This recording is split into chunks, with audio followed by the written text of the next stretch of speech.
श्रोताओं नमस्कार। क्षेत्रीय समाचार एकांश के इस विशेष कार्यक्रम में मैं आपके साथ व्याख्या चंदोला। श्रोताओं, पहले ये संदेश। देश कोविड टीकाकरण अभियान के अंतर्गत 150 करोड़ टीके लगाने की दिशा में निरंतर आगे बढ़ रहा है। कोरोना वायरस का नया वेरिएंट मिलने से चिंताएं बढ़ी हैं। आपसे हमारी अपील है कि यथाशीघ्र दोनों टीके लगवाएं और अन्य लोगों को भी टीके लगवाने के लिए प्रेरित करें। कृपया 3 सरल उपायों का पालन अवश्य करें। मास्क लगाएं, 2 गज की सुरक्षित दूरी बनाए रखें, हाथ और चेहरा साफ रखें। कोविड से संबंधित किसी भी जानकारी और मार्गदर्शन के लिए राष्ट्रीय हेल्पलाइन नंबर 011-2397-8046 और 1075 पर संपर्क करें। इसके अलावा श्रोता प्रदेश हेल्पलाइन नंबर पर भी संपर्क कर सकते हैं। प्रदेश हेल्पलाइन नंबर है 104-0135 2722-100 और 2724-506।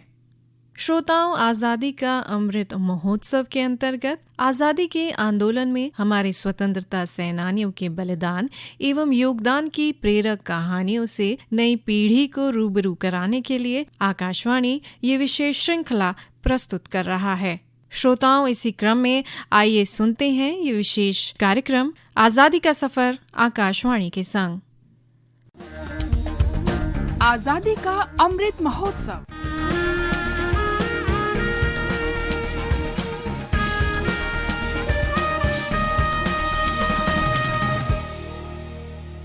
आजादी का सफर आकाशवाणी के संग। भारत का शानदार स्वाधीनता संघर्ष आधुनिक विश्व के महानतम संघर्षों में से एक है। आकाशवाणी से हम आपके लिए रोजाना ला रहे हैं इस शानदार संघर्ष की झलक।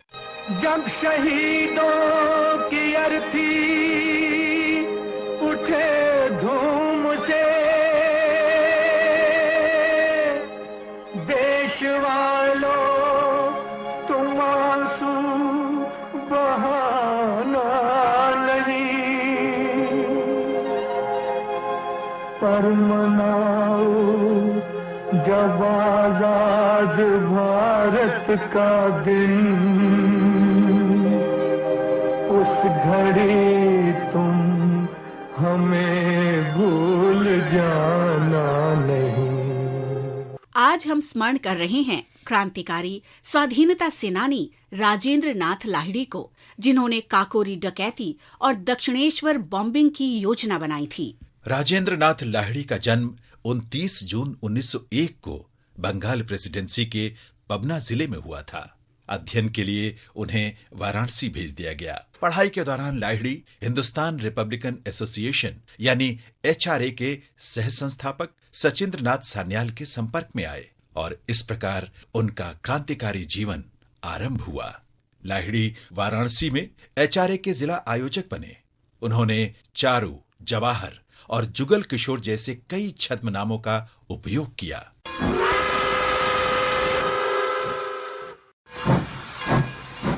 अशफाक उल्लाह खां, राम प्रसाद बिस्मिल और रोशन सिंह के साथ लाहिड़ी ने 1925 में काकोरी डकैती में सहायता की।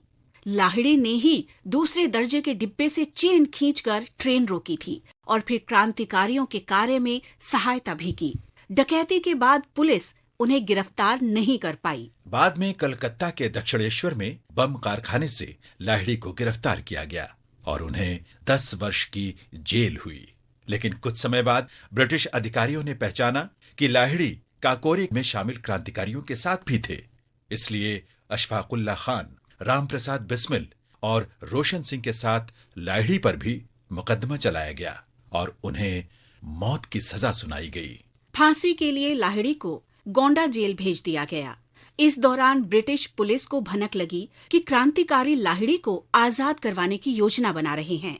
जेल अधिकारियों ने जेल तोड़ने की क्रांतिकारियों की योजना पर अमल किए जाने से पहले ही राजेंद्र नाथ लाहिड़ी को नियत तिथि से 2 दिन पहले 17 दिसंबर 1927 को फांसी दे दी गई। शहादत के समय लाहिड़ी मात्र 24 वर्ष के थे। इस महान क्रांतिकारी को हमारा शत शत नमन। 17 दिसंबर 1927 को ही भगत सिंह और उनके साथियों ने जॉन सॉन्डर्स की गोली मारकर हत्या की थी। साइमन कमीशन के विरोध में प्रदर्शन के दौरान लाहौर में लाला लाजपत राय पुलिस के लाठीचार्ज में घायल हो गए थे। Simon commission! बाद में लाला लाजपत राय का निधन हो गया। भगत सिंह और उनके साथियों ने लाला लाजपत राय की मौत का बदला लेने की प्रतिज्ञा की थी। भगत सिंह ने शिवराम राजगुरु, सुखदेव थापर और चंद्रशेखर आजाद जैसे क्रांतिकारियों के साथ मिलकर जेम्स स्कॉट को मारने की योजना बनाई। प्रदर्शन के दौरान लाठी चार्ज करने का आदेश देने वाला पुलिस अधीक्षक स्कॉट ही था, लेकिन पहचानने में भूल के कारण क्रांतिकारियों ने पुलिस अधिकारी जॉन सॉन्डर्स को मार गिराया, जो सहायक अधीक्षक था। उस घटना के बाद दुर्गावती देवी की सहायता से क्रांतिकारी वहां से बच निकलने में सफल रहे। पुलिस ने क्रांतिकारियों को पकड़ने की जी तोड़ कोशिश की, लेकिन असफल रही। उस घटना का स्मरण करते हुए जवाहरलाल नेहरू ने कहा था कि भगत सिंह अपने कार्य के कारण ही लोकप्रिय नहीं हुए, बल्कि लाला लाजपत राय के सम्मान और उनके माध्यम से राष्ट्र के सम्मान का प्रतिशोध लेने के कारण ऐसा हुआ। ऐसे वीर क्रांतिकारियों को हमारा शत शत नमन।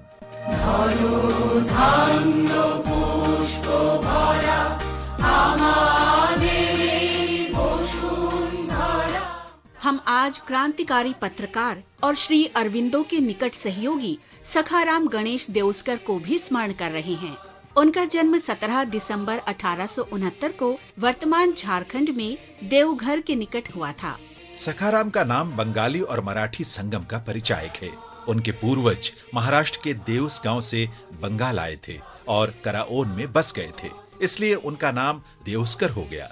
देउस्कर के सबसे प्रमुख कार्यों में राष्ट्रीय जागरूकता के लिए लेखन देशेर कथा शामिल है।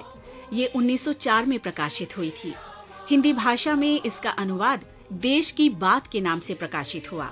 सखाराम देउस्कर ने अंग्रेजों द्वारा भारत की अर्थव्यवस्था की बर्बादी को दिखाने के लिए ये ऐतिहासिक लेखन किया। वे बाल गंगाधर तिलक को अपना गुरु मानते थे। 1912 में सखाराम का निधन हो गया।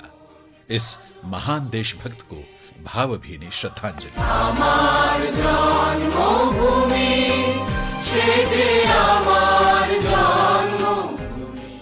आजादी का सफर आकाशवाणी के संग श्रृंखला में आज बस इतना ही। कल फिर मिलेंगे नई कड़ी के साथ।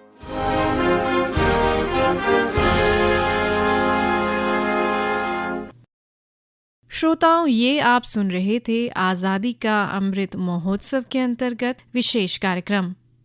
श्रोताओं, देश प्रदेश में कोरोना वायरस संक्रमण के मामलों में कमी जरूर आई है, पर खतरा अभी टला नहीं है। कोरोना वायरस का नया वेरिएंट मिलने से चिंताएं बढ़ी हैं। कोरोना वायरस के तीसरी लहर के खतरे से बचने के लिए हमारी आपसे अपील है कि यथाशीघ्र दोनों टीके लगवाएं और अन्य लोगों को भी टीके लगवाने के लिए प्रेरित करें।